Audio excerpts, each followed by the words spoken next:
Hello and very good morning to all my dear students. आपण पाहताय 11वीचं unit number 3 that is the basic analytical techniques. आणि आजचा आपला टॉपिक आहे topic number 3.3 that is the distillation. मागच्या लेक्चरमध्ये आपण क्रिस्टलायझेशन, फ्रॅक्शनल क्रिस्टलायझेशन पाहिलं, जे सॉलिडला व्हेरीफाय करण्यासाठी और मिक्सचर जर सॉलिडचे जर सेपरेट करण्यासाठी त्यासाठी वापरतात. पण लिक्विडचं जर काही इम्प्युरिटी असो किंवा दोन लिक्विड जर मिक्स झाले त्यांचं सेपरेशन करायचं असेल तर तुम्हाला डिस्टिलेशन प्रक्रिया वापरावी लागते. आता डिस्टिलेशन प्रक्रियेचे 2-3 प्रकार आपल्याला सिलेबसमध्ये दिलेले आहेत. एक आहे सिंपल डिस्टिलेशन, दुसरं आहे फ्रॅक्शनल डिस्टिलेशन आणि तिसरं आहे डिस्टिलेशन अंडर रिड्यूस प्रेशर. ठीक आहे, आपण पहिले पाहून घेऊ सिंपल डिस्टिलेशन. त्याच्या आधी पाहून घेऊ आपण डिस्टिलेशन कधी लागते आणि डिस्टिलेशन नक्की आहे का. बघा रे, जर का लिक्विड आहे त्याला जर तुम्ही हीट करत असाल तर त्याचा गॅस बनतो. ओके, आणि गॅसला डबल जर तुम्ही कूल करता म्हणजे टेम्परेचर कमी करायचं तर लिक्विड बनतो. ठीक आहे, आता हे जे प्रोसेस आहे लिक्विड टू गॅस ही झाली वेपरायझेशन.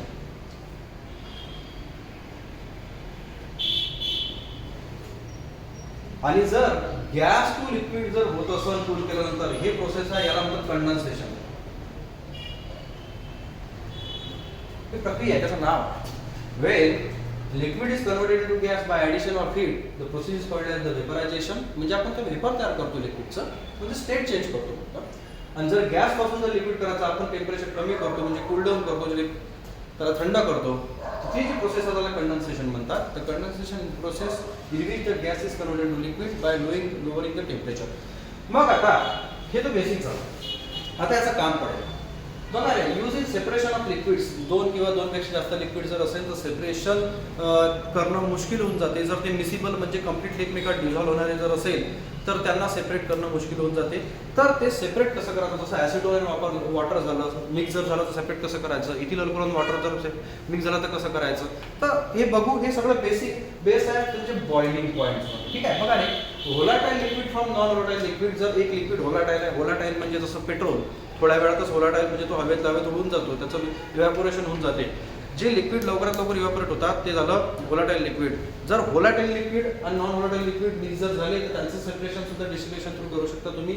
दुसरं, liquids having sufficient difference in their boiling point. आता बॉइलिंग पॉईंट म्हणजे ते महत्त्वाचं आहे. बॉइलिंग पॉईंट म्हणजे असं टेम्परेचर ज्या टेम्परेचर एखादं लिक्विड बॉईल होणं आणि उकडणं सुरू होऊन जाते. जसं वॉटरचं बॉइलिंग पॉईंट 100 डिग्री आहे, म्हणजे 100 डिग्रीवर वॉटरचं उकडतं आणि वॉटरचे गॅस व्हायला सुरुवात होऊन जाते.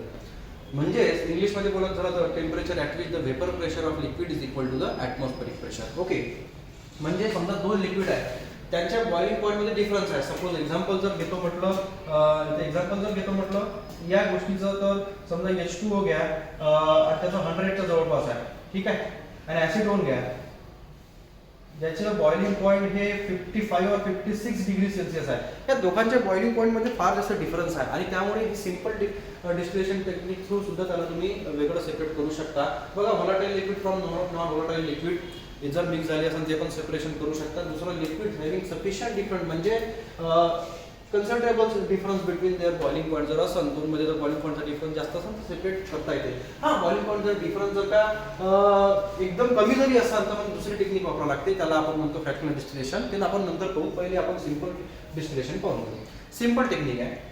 बघा रे, या टेक्निकमध्ये काय काय लागते. जर का सपोज दोन लिक्विड आहे, ते दोन लिक्विड जर मिक्स झाले त्यामुळे तुम्हाला सेपरेट करायचं किंवा तुमचा जो टास्क आहे तो तुम्ही कसं करा.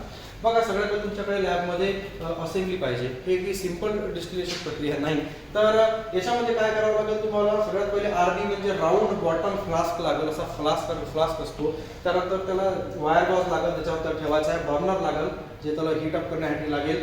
नंतर कंडेन्सर लागेल. ह्या कंडेन्सरमध्ये एक इनलेटचा पाईप असतो आणि एक आउटलेटचा पाईप असतो, जेणेकरून तुम्ही थंड पाणी त्यातून जाऊ देऊन वाफीचं डबल लिक्विड करू शकता, म्हणजे गॅसचं डबल लिक्विड करू शकता, कंडेन्सेशन. आणि इथं थर्मामीटर कशासाठी तुम्हाला माहिती, थर्मामीटर हे टेम्परेचर किती आहे ते मोजण्यासाठी आहे. आणि इथे जो आहे हा रिसिव्हर झाला. जो कोणता तुमच्याकडे जर काय असेल बेकर असेल तर बेकर चालते, पण त्याला तुमचं थोडंसं तुम्ही जे वायर गुज असते ते लावले तर बरोबर आहे. तर हे सुद्धा एका स्टँडवर असे अरेंज करायचे. आता बघा, जे दोन लिक्विड, सपोज A लिक्विड आहे आणि B लिक्विड आहे. Okay, A liquid B liquid आहे. जसं हे H2O म्हणा आणि ॲसिडोन म्हणा, हे दोन्ही चुकून जर मिक्स झाले. आता जर प्रश्न पडला सेपरेट कसं करायचं, तर ते जे मिक्सचर तुम्हाला भेटलेलं आहे, जसं AB आता दोन्ही मिक्स झाले ना सपोज, तर एबीचं मिक्सचर घ्यायचं, म्हणजे ते लिक्विड घ्यायचं जे तुम्हाला चुकून ते लीक झाला किंवा सेपरेट करायला दिलेलं आहे, ते राऊंड बॉटल फ्लास्कमध्ये भरून टाकून द्यायचं. टाकल्यानंतर रबर कॉर्क लावायचा, थर्मामीटर लावायचा. हे काळजी घ्यायची का थर्मामीटर या जे साईड ट्यूब आहे याची याच्यात थोडंफार खाली आलं पाहिजे, असं वर जाता खाली नाही किंवा तिथपर्यंत लेवल असलं तरी बरोबर आहे. कंडेन्सर अटॅच करायचा त्याला. तो पाईप तुम्ही पाहत असाल तर इथून पूर्ण हा पाईप असा मोकळा, जेणेकरून तुम्हाला इथूनपर्यंत लिक्विड येईल. आता जसं तुम्ही इथं दोन्ही A प्लस बी, आता हे दोन्ही मिश्रण पडले याच्यात A B दोन झाले. आता सरळ आहे रे, वॉटरचा बॉइलिंग पॉईंट 100 डिग्री आहे, म्हणजे 100 डिग्री येईपर्यंत वॉटर उकळणार नाही, आणि 56 डिग्री ॲसिटोनचा बॉइलिंग पॉईंट आहे, त्यामुळे 56 डिग्री येईपर्यंत बॉइलिंग पॉईंट उकळणार नाही, सॉरी ॲसिटोन उकळणार नाही वर बॉईल होणार नाही. तर सगळ्यात पहिले ॲसिटोन बॉईल होईल, नंतर मग वॉटरचं. काऊन का जसं कमी बॉइलिंग पॉईंट आहे तो जास्त व्होलाटाईल आहे. हेच जो मोर व्होलाटाईल लिक्विड आहे त्याचं गॅस लवकर व्हेपरायझेशन लवकर होईल. आता व्हेपरला डबल थंड केलं तर काय होते, खूप लिक्विड, म्हणजे काय कोणत्या प्रोसिजर आहे ते, त्या प्रोसिजरचं नाव आहे कंडेन्सेशन. सगळ्यात पहिले आपण काय करू, इव्हॅपोरेशन, नंतर काय करू आपण कंडेन्सेशन. बघा A B दोघे टाकले, A म्हणजे आपण वॉटर घेऊन, B म्हणजे झाला आपला ॲसिटोन. तर दोन्ही जर त्यामध्ये टाकले, त्यानंतर आपण बर्नर लावू, नंतर काय होईल, जवळपास 40-50 डिग्री पर्यंत काही होणार नाही, पण 55, 54, 55, 56 डिग्रीचं जसं 56 डिग्री येईल यातला जो B आहे, म्हणजे हा जो ॲसिटोन आहे, याचं वेपर स्वतः तयार होऊन जाईल. बिलकुल. काऊन? कारण त्याचं बॉइलिंग पॉईंट कमी आहे आणि 0 पासून 100 पर्यंत जायपर्यंत 56 पहिले लागते. तर अशा कंडिशनला जसं 56 डिग्री येईल तसं या बीचं म्हणजे ॲसिटोनचं काय होऊन जाईल, याच्यामध्ये इव्हॅपोरेशन वेपरायझेशन होईल, म्हणजे त्याचं गॅसमध्ये कन्व्हर्शन होईल. ती गॅस इथं जाईल अशी. आता इथं आपण वॉटरचा इनलेट केलेला आहे, म्हणजे इनलेट ऑफ वॉटर म्हणजे जे तुम्हाला एक पाईप, वॉटरचा तो पाईप आहे, इकडून इनलेट केला, इकडून वॉटर जाईल. हे वॉटर पूर्ण असं याच्यामध्ये असं फिरल. त्यामुळे हे जे अंदरची नळी आहे ज्यातून आपण जे गॅस सोडलेला आहे, जो गॅस जातो आहे, जो पास होणार आहे, कारण त्याला अजून कुठं रस्ताच नाही आहे, बरोबर करावं लागली आहे. तर तो डबल लिक्विड गॅसचं काय लिक्विड हीट करून आपण त्याला काय करायला, कूल म्हणजे त्याचं टेम्परेचर कमी करून राहिलो. जसं त्याचं टेम्परेचर कमी होईल त्याचं डबल रूपांतर कशामध्ये होईल, लिक्विडमध्ये होईल. आणि यामध्ये जो आता लिक्विड आहे तो फक्त बी आहे. आता होते कसं 50, 56, 57, 58 डिग्री, 58 म्हणजे 56 डिग्रीच्या वर त्याचं काय होऊन जाईल, गॅस होऊन जाईल. त्याच्यावर डिग्री गेल्यानंतर याच्यामध्ये बी राहणारच नाही, फक्त काय राहणार आहे ए. तर अशा वेळेनं तुम्ही त्याचं सेपरेशन करू शकता. ठीक आहे. हे झालं सिंपल डिस्टिलेशन टेक्निक. ही टेक्निक कधी यूज होते, जर का बॉइलिंग पॉईंट मध्ये मोठा डिफरन्स असेल तर, जास्त डिफरन्स असेल तर. त्याचं एक्झाम्पल H2O आणि ॲसिटोन, हे सेम एक्झाम्पल तुम्ही इथिल अल्कोहोल आणि वॉटरचंही करू शकता. पण त्यांच्या बॉइलिंग पॉईंट मध्ये फार डिफरन्स असला तर ही टेक्निक लागते. जर डिफरन्स जर का एकदम कमी असेल, 10 डिग्रीचा असेल, 5 डिग्रीचा असेल किंवा 30 केल्विनच्या जवळपास असेल, तर अशा वेळेस सिंपल डिस्टिलेशन लागत नाही. काय होते, सिंपल डिस्टिलेशन लावलंय ना आपण, तर दोन्ही याची सारखीच वापरू शकते, डबल दोन्ही याचं काय कंडेन्सेशन सारखं होऊ शकते. सेपरेट होणार नाही, कारण 5-10 डिग्री आपण एक्सपेरिमेंट करत असताना एवढं अप्रिशिएबल आपलं म्हणजे होत नाही, आपण एवढं मेंटेन करू शकत नाही. बर्नर पटकन जर का लागत असेल तर टेम्परेचर वाढू शकते. जर का दोघांचे डिग्री सेल्सिअस जर का 56 समजा एक्स आहे, याचं 50 डिग्री आहे समजा, आणि वाय आहे त्याचा जर का 52 डिग्री आहे, 53 डिग्री आहे किंवा 55 डिग्री आहे, तर 5 डिग्री तर पटकन गरम होते, होऊ शकते एक्स वाय दोन्ही सरळ केस वेपरायझेशन होऊन जाईल, त्याचं डबल कंडेन्सेशन सारखं असेल, त्यामुळे सेपरेट होणार नाही, फक्त आपल्या मागं कामा वाढत. जर तुम्हाला हे असा जर विषय असेल, अशा कंडिशनला फ्रॅक्शनल डिस्टिलेशन लावावी लागते. आता फ्रॅक्शनल डिस्टिलेशन काय आहे जाणून घेऊ, पहिले समजून घ्या.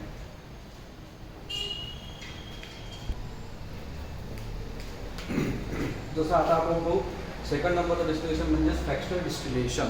तर फ्रॅक्शनल डिस्टिलेशन म्हणजे काय, फ्रॅक्शनल म्हणजे काय, फ्रॅक्शन तुकड्या तुकड्यात करणे, छोटं छोटं करणे. बघा रे, use to separate the liquids if in a mixture the difference in boiling point is not appreciable. याचा सिंपल अर्थ असा, सपोज जर का तुम्हाला 2 लिक्विड किंवा 2 पेक्षा 3 पकडा किंवा 2 समजून घ्या, 2 लिक्विड जर सेपरेट करायचे आहे, पण ते 2 लिक्विड जर सेपरेट करायचे आहे तर त्यांचे बॉइलिंग पॉईंट माहीत पाहिजे. ठीक आहे असो.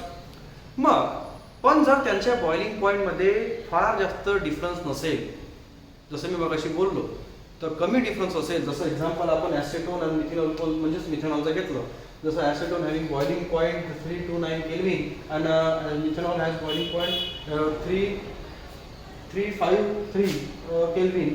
मग आता अशा कंडिशनमध्ये यांच्या बॉइलिंग पॉईंट तुम्ही पाहिला तर की फार असा डिफरन्स नाही आहे, जवळपास असंही बोललं जाते समजा 5 डिग्रीचा डिफरन्स असेल, 10 डिग्रीचा डिफरन्स असेल. आता 5 डिग्री 10 डिग्री डिफरन्स म्हणायला काही नाही आहे, पण जेव्हा आपण एक्सपेरिमेंट करतो तेव्हा सिम्पल डिस्टिलेशननं पटकन डिग्री सेल्सिअस वाढून जाते आणि दोन्ही याची सारखीच वाफ होते आणि दोन्ही सारखेच वाफेचं डबल पाणी सुद्धा म्हणजे लिक्विड सुद्धा सारखंच होते. अशा कंडिशनला आपल्याला ज्याचं बॉइलिंग पॉईंट कमी आहे, सपोज ज्याचं बॉइलिंग पॉईंट कमी आहे त्याचा तो म्हणजे वेपर त्याच्या लवकर बनणार आहे. त्यानंतर एवढ्या बॉइलिंग पॉईंट नंतर हा काय होऊन जाईल म्हणजे याचं इव्हॅपोरेशन होईल. हे सपोज आपण याला ए म्हणू ऍसिटोनला आणि मिथिल अल्कोहोलला आपण बी म्हणू. सपोज ए आणि बी मिक्स झाले आणि आपल्याला म्हटलं ए आणि बी चं असं मिश्रण भेटलं. आता ए कोणतं बी कोणतं लक्षात येऊन देणार, कारण दोन्ही इन्सिबल लिक्विड्स आहे, एकमेकात पूर्ण डिझॉल्व्ह होणार आहे. डिझॉल्व्ह म्हटल्यापेक्षा एकमेकात पूर्ण एकजीव होणार आहे. मग आता तुम्ही हे मिश्रण घेतलं, सपोज आपण इथं म्हणू तर ए प्लस बी चं मिश्रण इथं आपण घेतलं. आता सरळ आहे रे, ऍसिटोन आणि मिथिल अल्कोहोल मिक्स झाले, त्या ऍसिटोनचं बॉइलिंग पॉईंट कमी आहे मिथिल अल्कोहोलपेक्षा, तर सरळ आहे का मिथिल अल्कोहोल हा नंतर त्याचं इव्हॅपोरेशन होईल. आपण असं म्हणू बॉइलिंग पॉईंट ऍसिटोनचं कमी असल्यामुळे त्याचं इव्हॅपोरेशन पहिले होईल. हेच तर आपल्याला पहिले वेपरायझेशन दोन्ही लिक्विड जर आपण जे मिक्स झालेले आहे ते घेतले, आरपी म्हणजे राऊंड बॉटम फ्लास्कमध्ये ठेवले, स्टँड लावला, बर्नर चालू केलं. बर्नर चालू करायच्या आधी तिथं आता जसं मगाशी आपण कोणतंही कॉलम लावला होता, इथं फ्रॅक्शनल कॉलम लावला की म्हणजे फ्रॅक्शनेटिंग कॉलम. आता जाहीरची गोष्ट आहे, अशीच डिझाईन नसली पाहिजे. त्यात जेवढे जास्त अडथळे असेल फ्रॅक्शनल कॉलममध्ये तेवढं ते चांगलं डिस्टिलेशन चांगल्या पद्धतीने होते. फ्रॅक्शनेटिंग कॉलमवर डिपेंड आहे का डिस्टिलेशन कोणत्या वेळेनं कशा पद्धतीनं किंवा कोणत्या क्वालिटीचं होईल. तर बघा आपण पहिलेच म्हटलं आहे की नॉट ॲप्रिशिएबल म्हणजे ज्यांच्या बॉइलिंग पॉईंटमध्ये फार त्याचा डिफरन्स नाही. पण आता काय करायचं, अशा वेळेस फ्रॅक्शनेटिंग कॉलम वापरावं लागेल. असेंबली तशीच आहे. नाव इकडे आपण कंडेन्सर लावला, कंडेन्सरमध्ये वॉटरचं इनलेट आणि इकडून वॉटरचं आउटलेट. त्यासाठी ही जी वाफ निघते त्याला थंड करून डबल त्याचं लिक्विड करण्यासाठी, आणि हे रिसिव्हर आहे. ठीक आहे असो. आता बघा रे काय होते, जसं ए आणि बी, जसं ए म्हणजे ऍसिटोन, बी म्हणजे मिथिल अल्कोहोल. एचं बॉइलिंग पॉईंट कमी आहे त्यामुळे त्याचं काय होईल वेपोरेशन पहिले. जसं समजा टेम्परेचर 229 केल्विनवर गेलं. आता केल्विनचं डिग्री समजा डिग्री सेल्सिअसचं केल्विन जर तुम्हाला करायचं आहे तर जेवढी डिग्री सेल्सिअस आहे प्लस 273.15 ऍड करा, जे तुमचा आन्सर आहे ते केल्विनमध्ये येईल. ठीक आहे. आणि केल्विनचं डिग्री जर करायचं असेल, जर केल्विनचं डिग्री करायचं असेल तर जे केल्विनची व्हॅल्यू आहे त्यातून -273.15 काढा आणि जे तुमचा आन्सर आहे ते डिग्री सेल्सिअस. सिंपल. ओके. नाव आता बघा रे होईल कसं, ए ची गॅस होऊन पूर्ण. आता ते ए सोबत असंही होऊ शकते थोडंफार टेम्परेचर, की आता एवढ्या हातची गोष्ट नाही, एवढं कमी टेम्परेचर आहे, डिफरन्स कमी आहे, त्यामुळे बर्नर जर का पूर्ण ताकदनं चालत असेल, पूर्ण जर काही कॅपॅसिटी चालत असेल तर पटकन टेम्परेचर वाढून जाते. थर्मामीटरवर समजतच नाही का 229 329 आता तो 350 पर्यंत गेलं कसं, ते तर तुमच्या अंडरमध्ये नाही. पण अशा कंडिशनला ठीक आहे, समजा ए सोबत काही बी ची सुद्धा जसं आपण म्हणू का वेपर्स तयार झाले असेल, एचे तर कम्प्लीट होऊन जाईल कारण 229च्या त्याचं बॉइलिंग पॉईंट आहे, 229 पोहोचला त्याच्या वर गेला का सरळ सरळ एचे जे जेवढे कोणते त्यामध्ये आहे ऍसिटोन आहे, जेवढा अमाऊंटमध्ये ऍसिटोन आहे तेवढ्याची तो वाफ बनणारच आहे. सोबत असं होऊ शकते थोडा टेम्परेचर जर 240 245 250 पर्यंत चुकून चालला गेलं तर मिथेनॉल पूर्ण तर नाही पण त्यातले काही जे मिथेनॉल आहे समजा हाफ म्हणा किंवा थोडंफार मिथेनॉल आहे त्याचा सुद्धा काय होऊ शकते वाफ होऊ शकते. मग ए सोबत बी ची वाफ वर जाईल. पण होते असं ए चा बॉइलिंग पॉईंट कमी आहे आणि शिवाय त्याच्या वर डिग्री चाललेला आहे. आता तो वर डिग्री चाललेला आहे, फक्त यावेळेस थोडं जो आहे तो बर्नरवर थोडा कंट्रोल ठेवावा लागतो जेवढा पॉसिबल असेल तेवढा. एचा जो आहे वेपर तो वर जाईल. होऊ शकते बी ची सुद्धा वेपर जवळपास वर जायचा प्रयत्न करा. पण आता होते कसं, जर ती पाऊस राहिल्या लिक्विड त्याला थंड हवा तर लागणारच आहे. जसं की आपण ओपन एन्व्हायरमेंटमध्ये असो जसं तर थंड हवा लागली तर डबल त्याचं पाणी होऊन जाईल. मग आता ए सोबत जर बी ची सुद्धा जर का वाफ वर चालली असेल तर ए ची वाफ जी आहे ती पूर्ण अडथळे पार करते. काऊन का बॉइलिंग पॉईंट डिफरन्स पहा तुम्ही इथं कमी आहे. आणि दुसरी गोष्ट म्हणजे बर्नर 229 230 केल्विनच्या वर चाललं म्हणजे ऍसिटोन आता लिक्विड फॉर्म मध्ये राहू शकत नाही, कसं गॅस होणार म्हणजे होणार. हेच तो सगळे अडथळे पार करून शेवटी पर्यंत येईल आणि यानंतर याचा रस्ता इकडून राहील. त्याचा जो प्रवास राहील तो कंडेन्सरच्या वेनं राहील. आणि जसं बीचे पार्ट गेले सुद्धा गॅस तर तो हा जास्त अडथळ्याला टकरल्यानंतर या वॉलला म्हणजे ह्या कंडेन्सरच्या कॉलमच्या वॉलला टकरल्यानंतर जी तुला थंडी हवा थोडीफार भेटेल त्याला डबल त्याचं लिक्विड खाली होईल. मग तुम्ही म्हणाल सर मग असं एच्या बाबतीत होऊ शकते का? होऊ शकते, पण एक लक्षात घ्या इथं आपलं जे टेम्परेचर आहे ते 229 आहे. आपलं बर्नर 229 30च्या वर गेलेला आहे म्हणजे एचं गॅस मधलं लिक्विड होणे काही पॉसिबल नाही. हेच तो जर इकडे आला ठीक आहे वर जाईल, तो सगळे अडथळे करून पार करत. जसं बी आहे, बीचे ठीक आहे, बीचा जो गॅस फॉर्म मध्ये कन्वर्ट झाला आहे तो येईल, थोडाफार इथपर्यंत येईल, पण कम्प्लीट वर जाणार नाही, कारण त्या अडथळ्यांना क्रॉस करावं लागेल. जसं एला पण अडथळ्याचा क्रॉस करावं लागते, पण त्याचं बॉइलिंग पॉईंटचं रिझल्ट मी सांगितलं त्यानुसारच ते वर्किंग होईल. जसं बी आहे तर बी ठीक आहे, गॅस होऊ शकते त्याचा, नंतर मग तो त्याला जेवढे अडथळे लागतात थंड, त्याला जे वॉल आहे ते थोडीफार थंडी हवा त्याला लागेल, त्यामुळे तो डबल त्याचं लिक्विड होईल आणि डबल तो त्याच्यामध्ये आरपी मध्ये चालला असेल. अशा वेळेला एची जे वाफ निघाली जर तिथपर्यंत येऊन राहिली असेल तर याच्यामध्ये सरळ सरळ ते इकडे हे जे वॉटर इनलेट आणि आउटलेट आहे त्या वॉटरच्या कंटिन्युअस फ्लोईंग मध्ये फ्लो जो वॉटर जो आहे वाहतं जे पाणी आहे, म्हणजे आपण कंडेन्सरमध्ये जे वाहतं पाणी सोडून राहिलेलं आहे त्यामुळे त्याचं वातावरण तिथचं जे टेम्परेचर आहे त्या गॅसचं म्हणा किंवा वेपरचं ते कमी होईल आणि सरळ ते याच्यामध्ये काय होईल, त्याचं कन्व्हर्शन त्याचं लिक्विडमध्ये होईल. अशा वेळेला तुम्ही ए बी पासून सेपरेट करू शकता. रिमेंबर, फ्रॅक्शनल डिस्टिलेशन तेव्हाच लावायचं आहे जेव्हा तुम्हाला बॉइलिंग पॉईंट नॉट अप्रिशिएबल असेल तेव्हा. आता तुम्हाला वाटत असेल सर असं होत नसेल, पण असं रिअली होते, फक्त थेरीच नाही, त्याच्यामध्ये प्रॅक्टिकल हँड सुद्धा आहे, पण असं झालेलं आहे, हे प्रूफ सुद्धा आहे. हे फ्रॅक्शनेटिंग कॉलम तुम्ही तेव्हा वापरा जेव्हा बॉइलिंग पॉईंट मध्ये अप्रिशिएबल जर का डिफरन्स नसेल तर. ठीक आहे. यानंतर थर्ड आपण पाहू ते आहे डिस्टिलेशन अंडर रिड्यूस प्रेशर. ठीक आहे, ते लास्ट, हे पहिले समजून.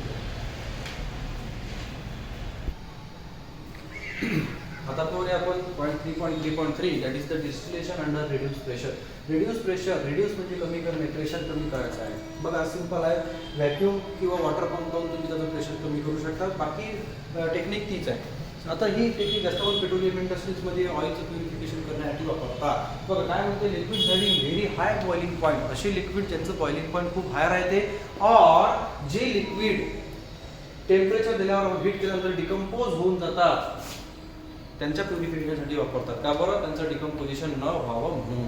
आणि दुसरी गोष्ट अशी आहे, एनर्जी आणि थोडाफार वेळ वाचण्यासाठी सुद्धा आपण ही प्रोसिजर वापरत असतो. बघा रे काय होते, सपोज जर एखादं पेट्रोलियम प्रोडक्ट ऑइल आहे, क्रूड ऑइल जर घेतलं समजा तुम्ही, त्याला प्युरिफाय करायचं तुम्हाला, समजा जर क्रूड ऑइल घेतलं, आता जर टेम्परेचर दिलं, आता टेम्परेचर किती द्यायचं, त्या गोष्टीच्या बॉइलिंग पॉईंटपेक्षा थोडं कमी द्यायचं. सपोज जर त्याचा बॉइलिंग पॉईंट 400 डिग्री असेल तर 380-390 पर्यंत गेलं तरी चालेल, 380 पर्यंत गेलं तरी चालेल, बिलो इट्स बॉइलिंग पॉईंट न्यायचा आहे. आता समजा तुम्ही नेलं, त्यानंतर आपण इकडे काय केलं, व्हॅक्यूम पंप लावला. काय बरं, व्हॅक्यूम पंप काय करते, पूर्ण प्रेशर तो कमी करून टाका, म्हणजे लिक्विड जे तुम्ही प्युरिफाय केलेलं ते डिकम्पोज होऊ देणार नाही. दुसरी गोष्ट, टाइम सुद्धा वाचाल आणि थोडाफार एनर्जी सुद्धा थोडी सेव्ह होईल. कारण का जास्त वेळ त्याला हीट करायची गरज पडणार नाही, कारण टाइम कमी लागेल त्याला, आणि जास्त टाइम लागतं, कमी वेळेमध्ये त्याचं तुम्ही प्युरिफिकेशन करू शकता. बघा मग याच्यामध्ये काय आहे, सरळ सरळ तेच प्रोसिजर. याचं जर व्हॅपोरेशन म्हणजे वाफ तर बनवणंच त्याची, काहून का, आता हे तुम्ही मला मग बॉइलिंग पॉईंटच्या कमी टेम्परेचर आहे तर मग तसं कसं वापरून, काहून का बॉइलिंग पॉईंट म्हणजे काय होणार, temperature at least vapour pressure of liquid equal to atmospheric pressure.